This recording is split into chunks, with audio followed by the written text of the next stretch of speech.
how valuable could the next month, 6 weeks be for them after this weekend?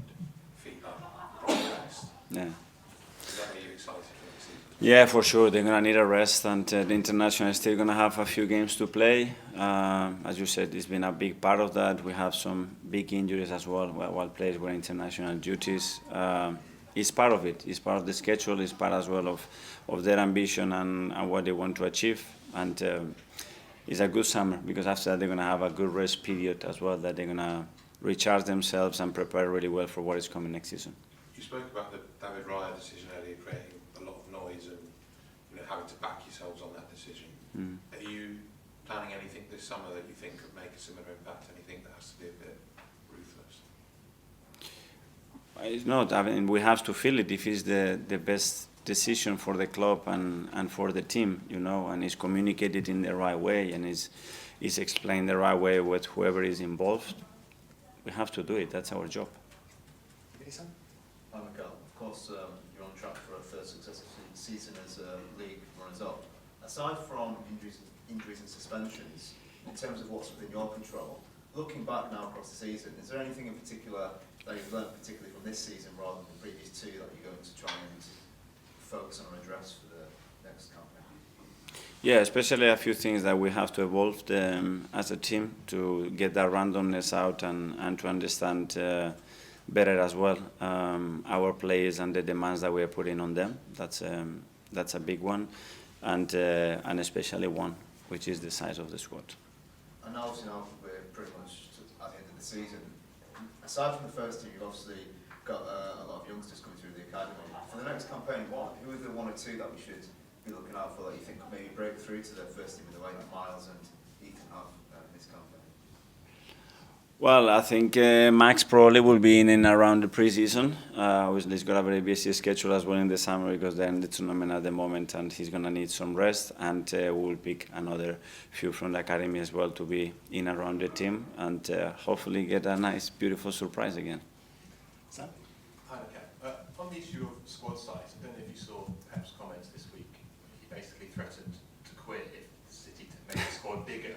Obviously, it seems like you have different views on that. Some managers want it very tight and compact, Yeah. some really... No, different situation because we had 4 and 5 kids on the bench. It's not like we had to leave. I never had to leave 2, 3, 4 players out of the squad this season. That's something you want to avoid as you look to build the squad? Well, I think it's about probably what he's discussing is about the optimal size of the squad. And then within that squad, everybody has to accept a role. I mean, to have 22, but which role? I have 5 fullbacks that they all feel like they are tier 1s, you have a big problem. So it's probably about having the optimal size with the optimal role execution of each member of the team. That's the dream, I think. So it's about sort of making sure players know which tier they sit in. Which tier, where position, understanding the role, having the right ambition still to achieve it. I mean, we have had many young players from academy that haven't played in minutes, 4 or 5 of them on the bench. We haven't had a situation we have to leave 4 or 5 in the squad out.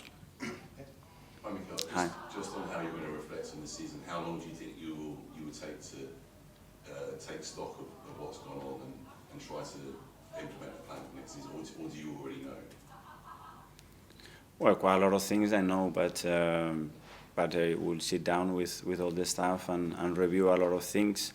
And from there, some others will emerge, and the way we're looking at the squad or things that we've done, whatever phase of play it is, or the way we want to change game or prepare matches or meeting or our messages, all this has to be, again, evolve. What we have this season, we will close it, learn from it, and then it will be a new one. And then there is an element that you have to feel, the temperature, what is needed, what the group needs right now, and go from there. So it will be planning, and then, as well follow your instinct, your gut, and what the team needs in that moment. And obviously, this is this is going to be the 4th time you're going into a pre-season as runners-up, one step away. Is there anything you might try and do a bit differently this time, just to change things up? Yeah, for sure. It will be different. Every season every pre-season is different. The schedule will be different. The traveling, the players probably, hopefully, they will be with us much earlier, which is a very, very positive thing. It will depend as well on what we do in the market when we do it, and we'll adapt from there. John? Hi. Ange Postecoglou said at the start of the season that he always wins a trophy in his second season. He's actually done it.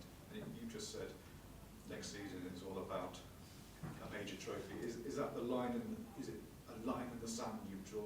My line? Yeah. No, that's not my line. No. You say you have to win. We have the dream to do that. Be in a position to do it, yeah. Yeah, yeah. But is it good to say these things in the open?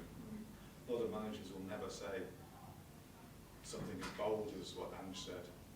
You have to. Is it good to say these things? I don't know if you are so convinced. He's done it. So, I mean, applaud him because, as you said, it was bold. It was a big statement, and he's delivered it. So great for him. You talk about randomness. How do you get the randomness out? You can. In football, it's It's impossible. not possible. Okay,